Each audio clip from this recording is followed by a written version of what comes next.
Hola, hola, ¿cómo andan? Espero que súper bien.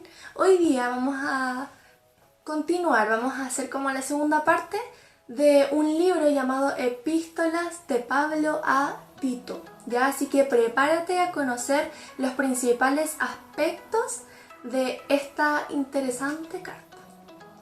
Ya, para contextualizarnos un poco, esta carta fue escrita entre los años 63 al 65 después de Cristo, ¿ya? Y esta carta fue escrita ¿a quién? A Tito, ¿ya? Amigo y colaborador de Pablo, quien le ayudó a organizar y liderar a las iglesias en la parte este del Imperio Romano, ¿ya? Y Pablo escribió estas instrucciones para ayudar a Tito a dirigir las jóvenes iglesias de la isla de Creta. ¿Y dónde fue escrito esto? Se dice que fue escrito en viaje a Éfeso o en esa misma ciudad, ¿no? Y hablando un poco del trasfondo histórico de esta carta, es que la epístola de Tito es también una epístola pastoral, ¿ya? Y como habíamos dicho, la semana pasada estábamos hablando de Timoteo y también esto era muy relacionado. Tito, quien era gentil, o sea, no judío, era el pastor de la iglesia de Creta. Esa iglesia estaba pasando por un tiempo de dificultades con herejías florecientes, ¿ya? Entonces Pablo le escribe a Tito para animarlo y aconsejarlo. Aunque fue escrita antes de las epístolas a Timoteo, esta carta es uno de los últimos escritos de Pablo. Y a Tito, Pablo lo dejó en Creta para corregir cosas que no andaban bien. Pero Tito no lo estaba haciendo. Él se había desanimado.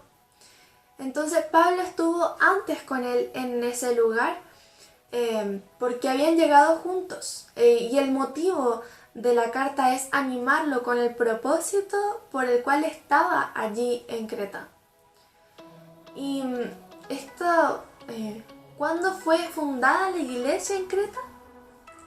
Esto nació por gentiles que estuvieron presentes en Pentecostés y Pablo los visitó en el tercer viaje misionero. ¿De quién está compuesta la iglesia de Creta? De gentiles y judíos, grupos pequeños, de ancianos, jóvenes, esclavos, incrédulos y familias. ¿Y cuál es la idea principal del libro? Es una exhortación al cambio de conducta y a ocuparse de buenas obras, que ojo, Tito mismo no lo estaba haciendo. ¿Y cuál fue la razón principal por la cual se escribió este libro? Pablo le escribe a Tito porque se desanimó y no estaba realizando el trabajo que le había sido encomendado.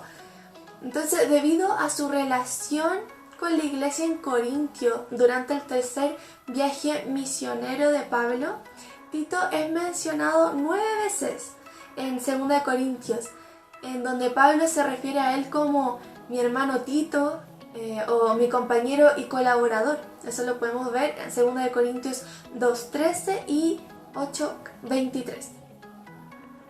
El joven anciano ya estaba familiarizado con los judaizantes, falsos maestros en las iglesias, quienes, entre otras cosas, insistían en que todos los cristianos, gentiles y como también judíos, estaban bajo la autoridad de la ley mosaica. Y Tito había acompañado a Pablo y Bernabé años antes al concilio de Jerusalén, en donde esa herejía era el tema.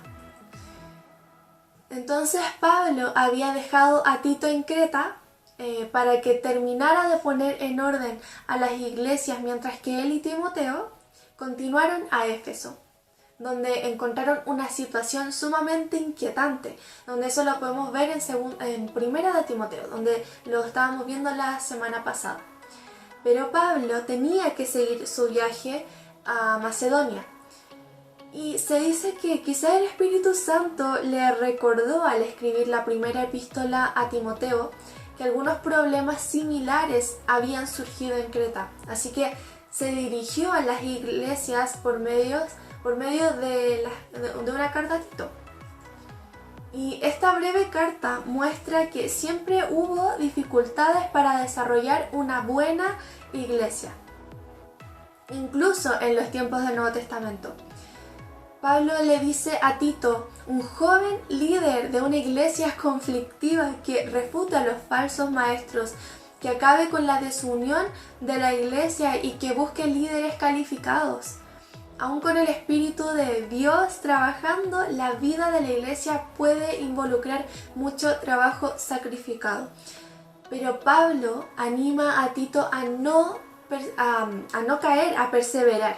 No a mirar al lado, no a desanimarse, sino que no, a perseverar.